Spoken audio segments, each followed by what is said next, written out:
Good morning. This is Dr. Bill White again, and I'm going to talk to you a little bit about palatal separation again. I'm with the American Orthodontic Society, and I wanted to discuss the cause of having to do palatal separation, and it's frequently as mouth breathing is a big reason for having to do palatal separation. And the reason for this, that people breathe through their mouth, they have to have the tongue in the lower arch, and they breathe over the tongue.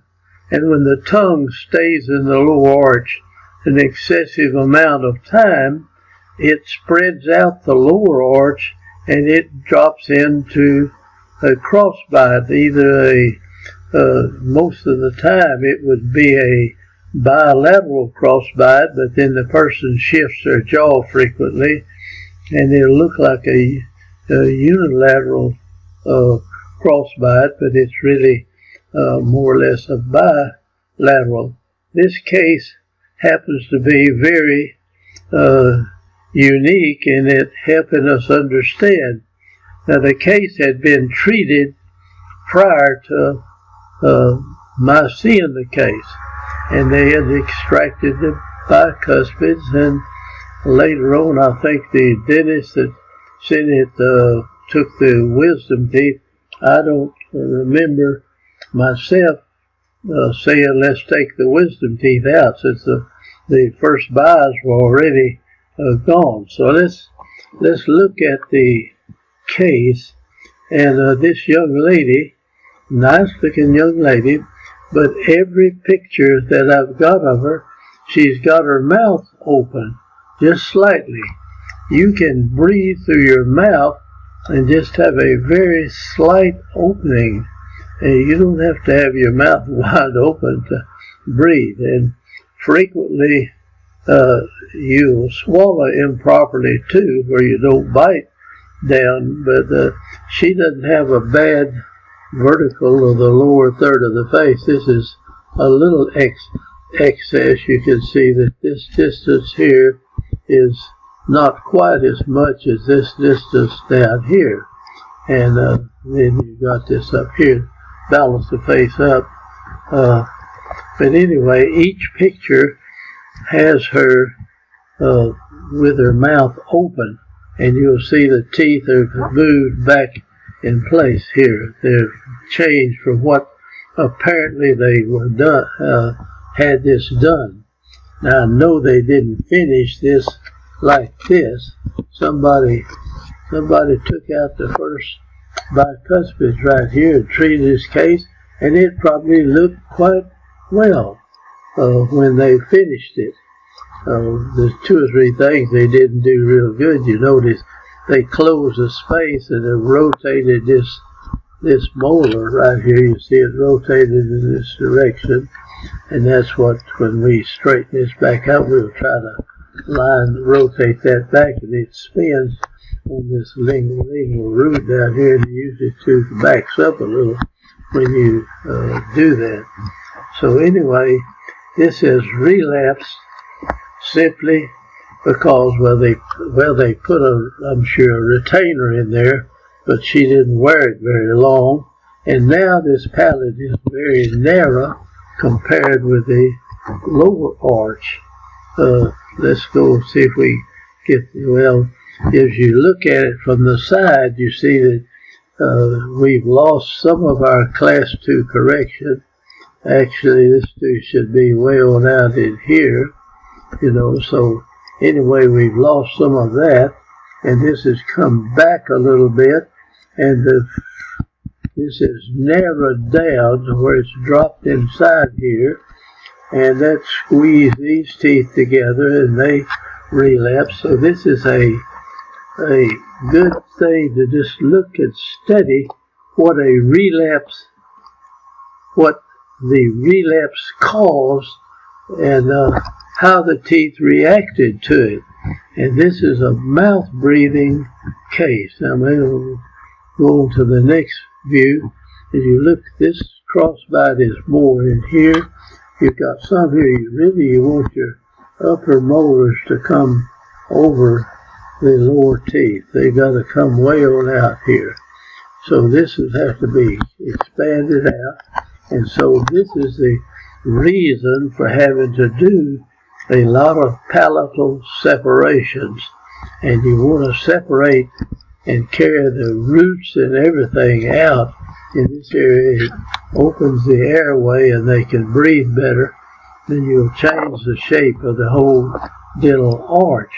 Now, when I look at the other side of it, it's the same thing. There's not as much class 2 problem over here, but really this ought to go down in that point. This ought to come down in here, and this tooth ought to be out further, where this would be somewhere like that, you know, and this would be this not a bad relapse too much on the class 2 situation here as it is on the other side. Now the lower arch, you'll look, and it's quite wide in here, and the upper, let's go back and look at the upper arch, and you can kind of visualize that. You see how narrow it is, and then how wide the lower arch is. And so this is caused with the tongue setting in here a tremendous amount of the time, and the tongue is pressing out in here, and your upper arch is not getting the tongue pressure, and so it looks quite different. You see, the tongue doesn't fit up in that lower arch there. I've got to go back and get this little pin where I can touch the screen up there without it jumping around. Alright, so this arch right here, the tongue does not fit in it. If the person is swallowing and the function is correct, this will not look like this. It'll have a more of a tongue shape, and this will be in some, and if the tongue stays in the bottom and this is narrow, it doesn't develop out, doesn't have it pushed out there, start breathing through the mouth, they don't breathe through the airway up here. So we've got to restore the airway really to get this child or young lady going correctly. And that's what we put the palatal separator in. Okay, let's follow this case out, and I don't want to take too long, but here is the palatal separator after we took it out. I took the molar bands off, and this is just, I laid it on the model just to show how these teeth were, we brought them out to this point, you see, where they were in here somewhere. They were much, so we spread this out a lot. Alright, here the case is, we'll start in with the first, just looking at it, and we have already spread this. The palatal separator is up in here. See, so it's spread out quite a bit. Now I'll run through it pretty quick. I've lost one of the bands. Now here's the palatal separator in there, and you saw we had this thing opened up at least that much wider, and so it has spread these teeth out a tremendous amount, and that made it fit. And you'll notice when we get through, this will be lined up, and that pulls these teeth in a little as we spread them to the side over here. And that's why, that's what's necessary to do when you have this. Alright, the lower arch, we banded it up. Of course, this was 1977, and we were still using a lot of bands, and we changed some of them out. And this is 1978 now. We're got mostly brackets on the case at this point. Now we're going to, so you see the arch form is beginning to go like this. And now we're going to close this space and bring those teeth back in. So this is 1978. Right here, we finished this in 1979. And this is lined up pretty good. Down here we got to do a little finishing of that, make it a little better. Let me go back and take those marks off if I don't, they stay there. Okay, we used a class 2 elastic. You see we had this is this deal right here. I got my little deal off again.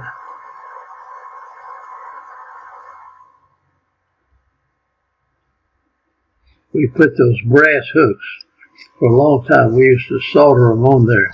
Now our arch wires now have these omegas in them, you see, coming like that. And we can tie them back really tight, and you can close the space that way, and you can take this out at any time. If you want to shorten the arch wire, you can put a little deal like that in there, or something that will bring this forward, and you can tighten it up and close even more. Now here we're lined up like that. Now this is more the finishing of it. You see, we've moved this arch wire out. We're going to pull that up.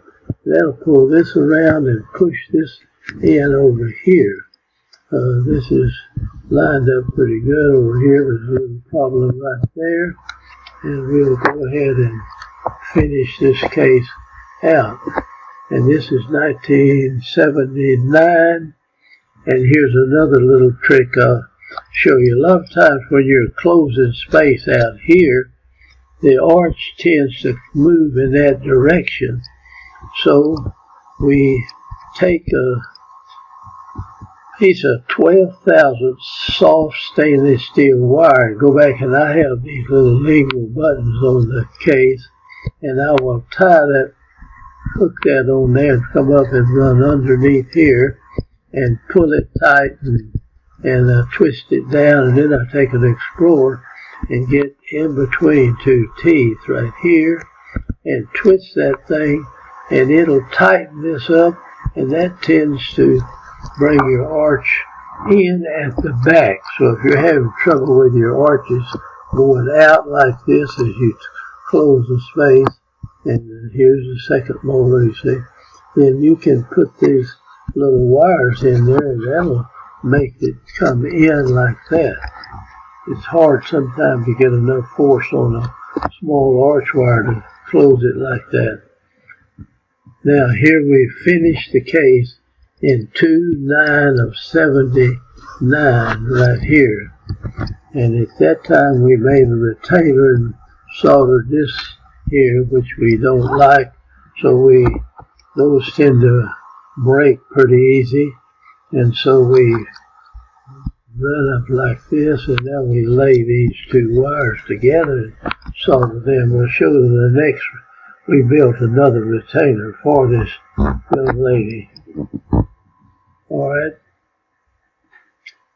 you see we've got quite a change in the class 2 problem right here. We move that molar way out. Really it's a little too far, but it'll slide back with time as these teeth erupt together. Now all these wraparound retainers, we have nothing that goes across the occlusion, and the teeth move together. These come up and these go down till they fit real solid, and they wear in over a period of time. They'll wear to where they really fit in there. Now this is 79, and we're virtually, well, we're finished with the case really.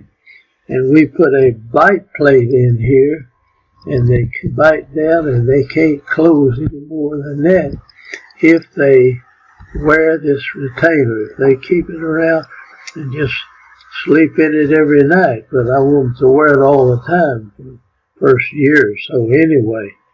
Now, if you haven't got it to cause, you have to really wear it a lot more than that. And people just, don't you almost have to wear one constantly to keep the teeth straight. And here it is, 1979. Now, let me go back. This is 1979. Everything's lined up pretty good. And now I'm going to run through the Panarexes. Now, I would not have, I don't recommend taking out wisdom teeth when they got space like this. I would rather keep the wisdom teeth, especially since you've extracted teeth in here.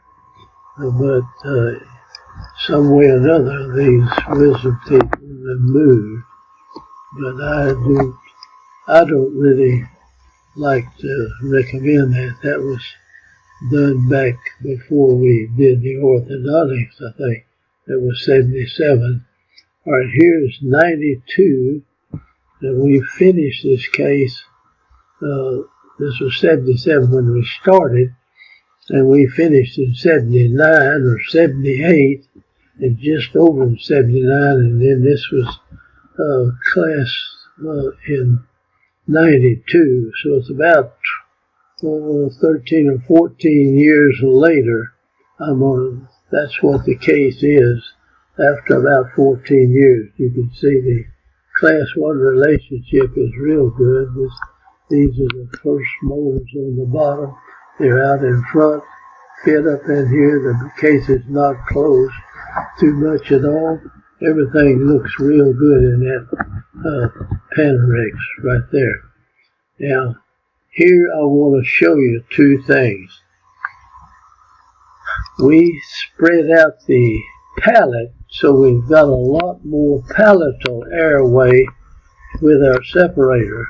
I may have sent this young lady in to an ENT guy to get rid of the adenoid tissue in this area, but anyway, she's got a lot more air space up there, and apparently she's breathing good in the finishing pictures of it.